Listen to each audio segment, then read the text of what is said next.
Welcome to another episode of Low Budget Sailing, where you can follow my journey from a boring 9-to-5 to an ocean world explorer on a tiny yellow sailboat. In the previous episode, we took Yellow Mellow out of the water. The last time I took her sailing, I bumped into some potentially serious trouble. As you might remember from episode 27, my girlfriend and I went out sailing on what was supposed to be our first small vacation on this boat. We were doing great, at least that's what I thought. We were sailing downwind with the current almost halfway down our journey when my girlfriend started showing signs of seasickness. In the heat of the moment, we decided to turn around and make way back. It took us almost the whole day to fight our way back against the current, waves and wind. The boat was put up to the test. On port tack, big waves would slam through the outboard engine hole in the hull into the bun, increasing the weight in the back of the boat significantly and pouring water into other parts of the boat, including the cockpit. One of the drain holes in the cockpit was stuck closed, so when sailing on port tack, the water coming into the boat wasn't draining away. In the beginning of the way back, the current was so strong we barely were making way forward. So I decided to lower the outboard engine on the stern of the boat, which almost instantly was hit by a big wave from the side, which slightly bent the engine bracket. Fearing to lose my new outboard engine, I took it back up and we continued sailing. That brings me to the main 3 reasons why I took my boat out for maintenance. But before I continue, please hit that like button and subscribe to my channel if you haven't done so already. It's totally free. Alright. So, first, that defect, stuck, broken drain hole in the cockpit needs to be replaced. Second, that huge hole in the hull needs to be closed. And third, that engine bracket needs to be replaced for something much stronger. And since the boat is out of the water, let's apply a new antifouling and repaint the waterline. Alright! I have some bad news, I think. I found some osmosis in my rudder. Well, I don't know how bad it is, but look, this little thingy, you press on it and water comes out. Of course the boat just comes out of the water, but look. You see it? You press it. Water keeps coming out. I didn't find this in the hull, only in the rudder, a few places. Look here, look. Yeah, another one. It's like squeezing a pimple.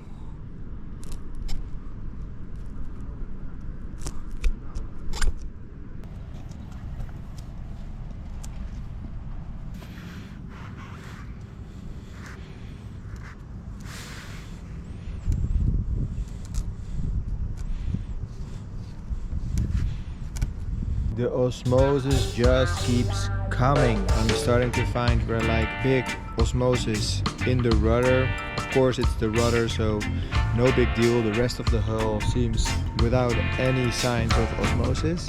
But the rudder is worrying now because no water can come into the boat through the rudder. No boat has ever sunk because of osmosis, but I do want to have this fixed. On the one hand, this is so annoying, but on the other hand, it's so satisfying. So I just spoke to my friend Bart.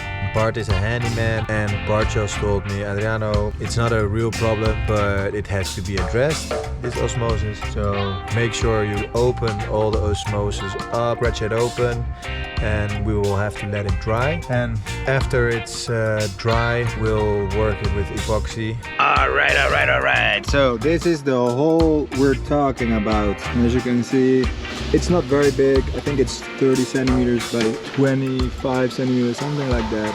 And I think the process will be, we have to sand this down I will sand it down with 120 first. We'll do layers from the inside and layers from the outside, creating a sandwich with a plate in the middle. And it's important that we sand it down on the outside in such a way that our layers don't stack up on the boat, but fall in, if that makes sense. That's gonna be a first try. Really looking forward to this, to having this hole closed, because that will mean that we have a lot of extra space, dry space in the boat, and of course we will gain some speed as well. And for the rest, the boat it's very dry already, so I'm very satisfied with that. I'm gonna ask a second opinion on this, because below my blue antifouling there is red, which could be the primer or it could be the previous antifouling. But then here, for example, below the red we see already fibers and some yellow plastic-ish, which could be primer, could be epoxy, could be both. But I see fibers coming through, so I'm a bit worried about that, and I don't know how I have to close that up. So I will ask a second opinion, but my first thought is that we will have just to sand it down a little bit and we can go straight over with our primer. But we'll see that. All right. Let's go into the inside of Yellow Mellow, into her belly. So this is the problem. As you can see, the lever of this thing is broken. So I unscrewed these two, and now I have to pull this one loose, and there's water inside, so I hope it doesn't splash into my face. Oh, there it goes. Oh. Okay. Oh, there's nothing inside. So we pull this one off. All right, that's one. And now we need to remove that thing. It's coming off now. Okay. Ah. All right, so I took this one off, and as you can see, this thing is on another level.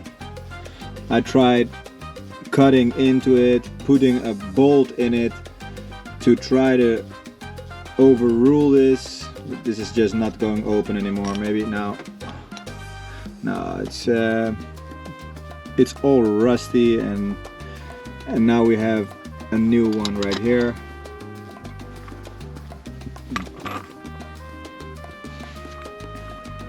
This should do it.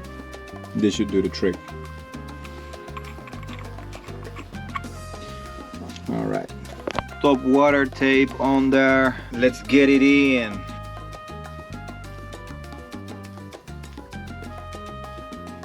All right.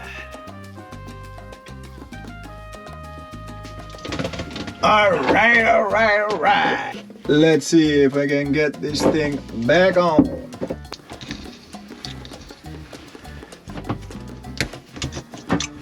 We better do this good, because if this is not good, then we got a serious water problem. We might as well sink the boat.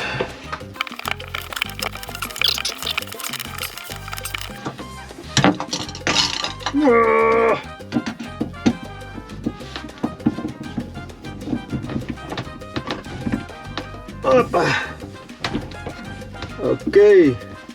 Woo! We got it. All right. It is done. This is ready to go.